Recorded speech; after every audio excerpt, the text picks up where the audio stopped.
Sir अभी मौसम चल रहा है सर्दी का जी। ठंड चल रही है तो इम्यूनिटी इस समय लोगों की वीक हो रही है और अगर ठंड की बात करें अर्थराइटिस की प्रॉब्लम ज्यादा बढ़ जाती है, जॉइंट्स में पेन आना शुरू हो जाता है। तो जॉइंट्स का जो पेन है इसको कैसे हम ट्रिगर होने से रोकें और कैसे इसको क्योर करें? क्या ऑयलिंग से हो जाएगा, मसाज से हो जाएगा या डिटॉक्स करना होगा? देखिए, जो इस सर्दियों का जो ये 3 महीने का टाइम आता है, इसमें हमें सबसे पहले अपने जो बड़े बुजुर्ग हैं उनकी केयर करनी चाहिए। अगर हम उनकी केयर करते हैं, उनकी जो जॉइंट्स का जो भी है, तो हमें अजवाइन का तेल गरम करके उनके घुटनों से या जहाँ पे जॉइंट्स में पेन आ रहा है हमें वहां पे मसाज करनी चाहिए। सबसे बड़ी बात है, अगर उनको गठिया बाय है तो सबसे पहले उनकी गठिया बाय का एक टेस्ट कराना होता है कि वो गठिया बाय किस कंडीशन में है, किस परसेंटेज पे आ गई है। क्योंकि दवाई कभी भी बिना सोचे नहीं देनी चाहिए। अगर हम आयुर्वेद की बात करें, आयुर्वेद भी ये कहता है कि आपको दवाई रत्ती के हिसाब से, वजन के हिसाब से दी जाती है जी। अब किसी में वजन तो है 40 किलो और आपको समझ नहीं है कि दवाई देनी कितनी है या आपको उसका यूटिलाइजेशन कैसे करना है, तो वो गलत इंपैक्ट डालती है। जिस मिथ के बेसिस पे लोग ये कह देते हैं कि आयुर्वेद में रिजल्ट स्लो है या रिजल्ट उसमें आता ही नहीं है। अब उन्हें समझाए कौन कि आपको एक कैपिंग दे रखी है कि ये 5 mg की गोली खानी है।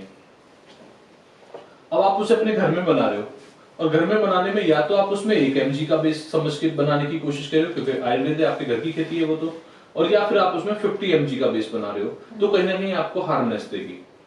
मेरा कहने का पर्पज सिर्फ इतना है कि आयुर्वेद एक समझ की चीज है।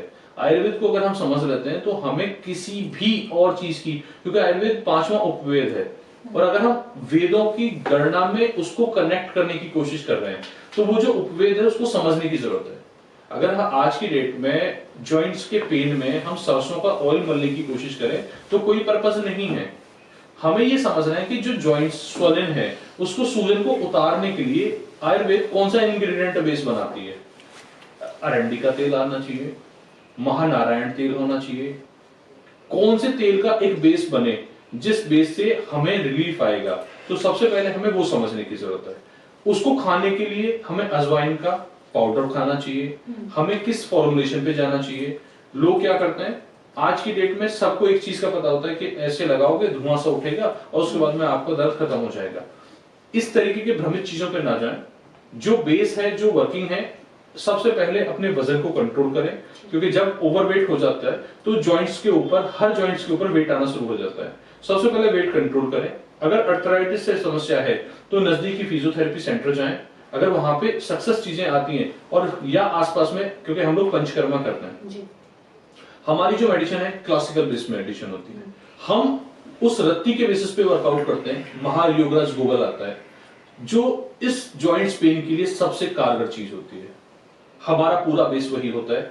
हमें सामने पेशेंट के मुताबिक उसकी क्वांटिटी को मेंटेन करना होता है। जो हमें ऑयल उनको देना होता है वो भी इंडिविजुअल कस्टमर के हिसाब से, जो पेशेंट है उसके हिसाब से फॉर्मुलाइज करना पड़ेगा कि उनको कौन सी चीज में समस्या है, उनको किस तरीके से ऑयल जाना चाहिए, वो हमारा एक बेस रहता है। अगर वहां पे उनको रिलीफ नहीं है तो वो हमारे हॉस्पिटल आए। पंचकर्मा एक ऐसी विधि है जहां से हर चीज का निस्तारण होता है। तो जहां पे हमारे पास जानू बस्ती जैसे एक प्रोसेस होता है, वहां पे हम उन सारी चीजों का निस्तारण करते हैं।